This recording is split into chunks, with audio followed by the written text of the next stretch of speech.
So hello guys, आज हम देखने वाले हैं गाचा कूटा का एपिसोड 21। और दोस्तों, मुझे पता है एपिसोड 21 थोड़ा लेट हो गया है, बट दोस्त मेरी थोड़ी तबीयत खराब थी, इसीलिए वीडियो हल्की सी लेट हो गई। बट कोई दिक्कत नहीं गाइस, अब वीडियोस जल्दी जल्दी आएंगी। और दोस्तों, काफी बातें हो गई, अब चलो वीडियो स्टार्ट करते हैं। तो एपिसोड की शुरुआत में जोडील उस अजीब चीज को देखकर कहता है, वाह क्या पावर है। सच में वॉचमैन सीरीज की ये चीजें कमाल की हैं, लेकिन ये ताकत अभी भी कम है। फिर रूडो बोलता है, सीरीज, वॉचमैन सीरीज, क्या मेरे ग्लव्स तुम्हारे हैं और एमो के शूज भी? और तुमने कहा था कि तुमने इन्हें बनाया है, तो अगर ये यहीं ग्राउंड पर बनाए गए थे तो ये रेक्टो के हाथों में कैसे आए? तभी पोर्टल वाली लड़की कहती है, अब मैं इसके बारे में जानना चाहती हूँ, क्योंकि ये बहुत अजीब बच्चा है। रूडो, अगर मैं गलत नहीं हूँ तो जब तक तुम यहाँ ग्राउंड पर नहीं आए थे तब तक तुम्हें जिनकी के बारे में कुछ भी नहीं पता था, है ना? जोडील हंसते हुए बोलता है, कितनी अजीब बात है, एक स्काई पर्सन जिसे जिनकी के बारे में भी नहीं पता था। लेकिन इससे भी अजीब ये है कि वो वॉचमैन सीरीज का हिस्सा बन गया। वॉचमैन सीरीज का गिवर बनना और फिर भी तुम्हारा बिल्कुल ठीक रहना, ये तो बहुत बड़ी बात है। ये सुनकर रूडो अपने ग्लव्स को देखता है और चौंक जाता है। फिर जोडील बोलता है, वॉचमैन सीरीज सब कुछ है, इसीलिए इसे सिर्फ एक ही आदमी पहन सकता है। तुमने इसका यूज किया है ना? तो तुम्हें पता ही होगा कि तुम्हारे अंदर कितनी एनर्जी है। इसे बस एक ही आदमी यूज कर पाता है। अगर तुमने इसे यूज किया और फिर भी जिंदा बच गए तो सोचो तुम कितने पावरफुल होगे। लेकिन अगर कोई नॉर्मल इंसान के पास कुछ ऐसा आ जाए जिससे उसे शक्ति मिलती है तो उसके अंदर पागलपन घुस जाएगा। तब रूडो बोलता है, लेकिन मेरे पास तो ये ग्लव्स बहुत समय से हैं, मैं तो पागल नहीं हो रहा। जोडील मुस्कुराकर कहता है, बिल्कुल, हमारे जैसे लोग वॉचमैन सीरीज के साथ नॉर्मली रह पाते हैं, क्योंकि इंसान के रूप में हमारी जरूरी चीजें कहीं पीछे छूट चुकी हैं। ये सुनकर रूडो अपने बचपन और उन लोगों को याद करता है जिन्हें वो इस ग्राउंड पर गिर जाने की वजह से पीछे छोड़ाया था।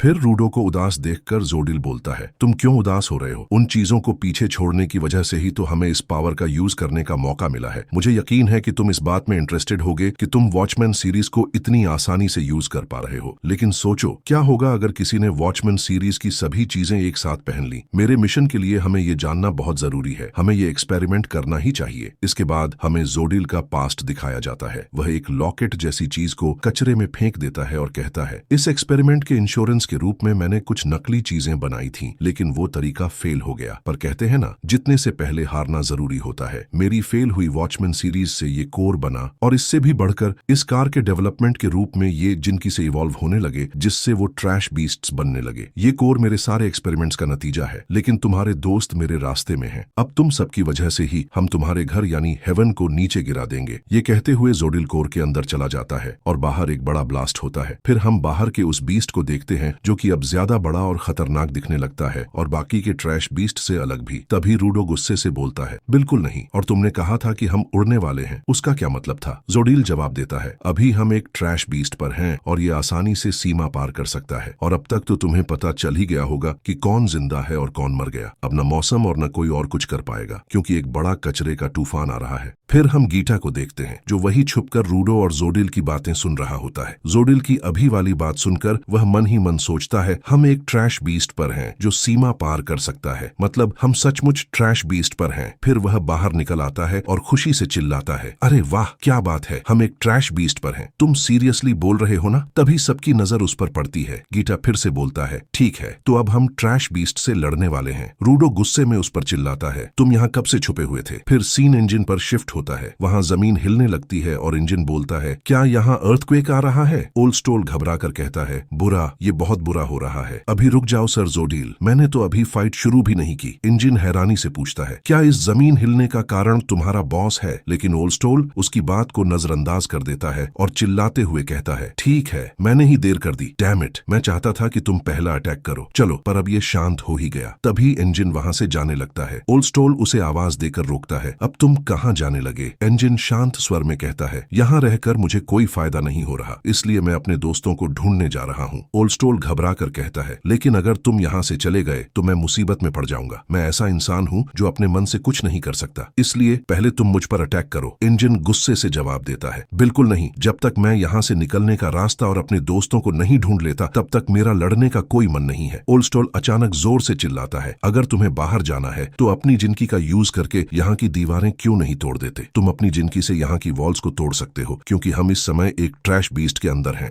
फिर इंजन पीछे मुड़ता है और हैरानी से बोलता बोलता है, क्या हम एक ट्रैश बीस्ट के अंदर हैं? क्या तुम सच बोल रहे हो? ओल्डस्टॉल उसकी बात काटते हुए कहता है, अरे मुझे ठीक से नहीं पता कि तुम्हारे दोस्त कहाँ हैं, लेकिन तुम्हें इससे खुश होना चाहिए। लड़ाई झगड़ा करने की जरूरत नहीं है। फिर सीन डिया और ब्रॉट वाली जगह पर शिफ्ट होता है। वहाँ जमीन हिलते हुए देखकर बॉन्डस कहता है, जोडेल क्या तुमने ये काम कुछ जल्दी ही शुरू नहीं कर दिया? तुम्हें पता है अभी बहुत कुछ जानना बाकी है। तभी ब्रॉट बोलता है, क्या वही इस जगह को हिला रहा है? और डिया से कहता है, तुम फिर से अपने पैर क्यों थपथपा रहे हो? क्या यहाँ अंधेरा होने की वजह से तुम्हें नींद आ रही है? मुझे अब खुद पर धिक्कार है, क्योंकि मैंने सोचा था कि तुम कुछ समय के लिए तो ठीक रहोगे और अब तो यहाँ की जमीन भी हिलने लगी है। फिर बॉन्डस कहता है, क्या ये अभी तक सीरियस नहीं है? ओह वैसे मैं सोच रहा था अगर हम ऐसे ही आसमान की तरफ बढ़ते रहे तो हम सीमा भी पार करेंगे। चलो अच्छा है, आखिरकार मैं सीमा पार करने का एहसास कर पाऊंगा। ब्रॉट उसकी बात सुनकर हैरान होकर पूछता है, आकाश की तरफ? इससे तुम्हारा क्या मतलब है? बॉन्डस जवाब देता है, हम जिस ट्रैश बीस्ट के अंदर हैं वो हमें सीधे स्फीयर की तरफ ले जा रहा है। तुम सब तो क्लीनर्स हो, फिर भी तुम्हें अब तक पता नहीं चला कि तुम एक ट्रैश बीस्ट के अंदर हो। ये सुनकर ब्रॉट चौंक जाता है और जोर से बोलता है, क्या एक ट्रैश बीस्ट? तभी डिया अचानक नीचे झुकता है और अपनी जिनकी सेंट्रलोरियन का यूज करता है। उसकी जिनकी उसके मुंह लगी निप्पल होती है। फिर सीन वापस इंजन पर आता है। वह ओल्डस्टोल से कहता है, माफ करना, हमें इंसानों से लड़ने की आदत नहीं है। हालांकि मेरे पास पूछने के लिए बहुत सवाल हैं, लेकिन अब ट्रैश बीस्ट होने की बात ने इस सिचुएशन को और भी गंभीर बना दिया है। लेकिन क्या तुम लोग भूल गए थे कि हम कौन हैं? हम हैं क्लीनर्स और अब हम सफाई शुरू करने वाले हैं। तभी ब्रॉट भी अपनी जिनकी का यूज करता है। यह देखकर बॉन्डस कहता है, अब ये क्या है? क्या तुम अब उत्साहित हो रहे हो? ब्रॉट मुस्कुराकर जवाब देता है, ये है क्रॉस जिनकी सेंट्रेलियन। और गाइस, ब्रॉट की जिनकी उसका स्कार्फ होती है। बॉन्डस हल्की हंसी के साथ कहता है, ओह अब समझ गया। जैसे ही तुमने सुना कि हम एक ट्रैश बीस्ट के अंदर हैं, वैसे ही तुम और ज्यादा उत्तेजित हो गए। चलो ये भी सही है, पर तुम एक पल के लिए बेवकूफ बन गए थे। तुमने सोचा था कि इस बच्चे के पैर थपथपाने से जमीन हिल रही है, लेकिन असल में तो ये एक बड़ा ट्रैश बीस्ट निकला। तभी ब्रॉट कहता है, डिया मैंने अभी नोटिस किया कि हमने मास्क नहीं पहना हुआ है, फिर भी हम अब तक बिल्कुल ठीक हैं, जबकि ट्रैश बीस्ट से तो बहुत जहरीली स्मेल आती है। बॉन्डस सोचते हुए जवाब देता है, शायद ये इसलिए है क्योंकि ये बीस्ट एक खास चीज से बना है, लेकिन हाँ इस पर मुझे भी शक है और मैं इसके बारे में और जानना चाहता हूँ, लेकिन उससे पहले हमें स्फीयर तक पहुंचना होगा। फिर ब्रॉट अपनी जिनकी को डाया के पेट पर लपेट देता है और कहता है, तो क्यों ना डिया हम काम पर ही लग जाए। इतना कहकर ब्रॉट अचानक डाया को फेंक देता है। बॉन्डस चुपचाप उन्हें देखता ही रह जाता है। डिया हवा में उड़ते हुए दीवार के पास पहुंच जाता है। बॉन्डस आश्चर्य से कहता है, वो दीवार, क्या वो सच में दीवार तोड़ने के बारे में सोच रहा है? फिर डिया नीचे गिरते हुए बार बार दीवार पर पंच मारने लगता है। डिया को ऐसा करते देख बॉन्डस कहता है, अरे भाई तुम उसे क्यों नहीं रोकते? माना कि वो एक बच्चा है, लेकिन तुम्हें उसे रियलिटी के बारे में बताना चाहिए। क्या तुम नहीं जानते कि बच्चों के लिए ओवर प्रोटेक्शन अच्छी नहीं होती? लेकिन बॉन्डस ये कहते ही है कि ब्रॉट अचानक पीछे से अपनी जिनकी की मदद से उसे बांध लेता है। फिर ब्रॉट बोलता है, जो एडल्ट्स बच्चों को रोकते हैं वो बुरे होते हैं। अगर किसी को रियलिटी के बारे में सीखना है तो उन्हें सक्सेस के बारे में सिखाया जाना चाहिए। सो गाइज, ब्रॉट की इस बात ने सच में मेरा दिल जीत लिया यार। और एग्जाम्पल देख लो, दिया भले ही वो सिर्फ 10 साल का बच्चा है, लेकिन जहां जहां उसने पंच मारे हैं वहां छोटा ही सही पर अच्छा खासा डैमेज कर दिया है। फिर डिया जमीन पर उतरता है और अपने पंच में सारी पावर इकट्ठा करता है। तभी ब्रॉट समझाता है, किसी पर बार बार अटैक करने से डिया उसकी पावर अब्सॉर्ब कर सकता है। यही है उसकी जिनकी सेंट्रल ओरियन की असली ताकत। डिया का आखिरी पंच दीवार पर पड़ता है और दीवार टूट जाती है। ब्रॉट हैरानी से मुस्कुराते हुए कहता है, अरे मैंने सही सोचा था, दीवार तोड़ने से हम बीस्ट के बाहर नहीं निकल पाएंगे, लेकिन बीस्ट के साइज को देखते हुए उस पर पंच मारना काफी इफेक्टिव है, या फिर डिया बहुत स्ट्रांग हो गया है। बॉन्डस डिया को देखकर हंसने लगता है और कहता है, ओह तो अब ये बीस्ट को आसानी से हरा सकता है ना? बहुत इंटरेस्टिंग है, लेकिन अब तुम मुझे इसकी ग्रोथ रोकने की परमिशन दो। और तभी बॉन्डस की जिनकी से अजीब तरह के हाथ निकलने लगते हैं। सो गाइस, यही था गाचेकूटा का एपिसोड 21 एक्सप्लेन। उम्मीद है आपको ये वीडियो पसंद आई होगी। अगर वीडियो अच्छी लगी हो तो चैनल को सब्सक्राइब करना और वीडियो को लाइक करना बिल्कुल मत भूलना। और हाँ, आपको एपिसोड कैसा लगा ये कमेंट बॉक्स में जरूर बताना। अगर आप चाहते हो कि मैं आपको जल्दी अपडेट्स दूं तो मेरा इंस्टाग्राम लिंक डिस्क्रिप्शन में है, वहां भी आप मुझे फॉलो कर सकते हो। तो मिलते हैं गाइस अगले एपिसोड की एक्सप्लेन वीडियो में। Till then, take care and see you all in the next video.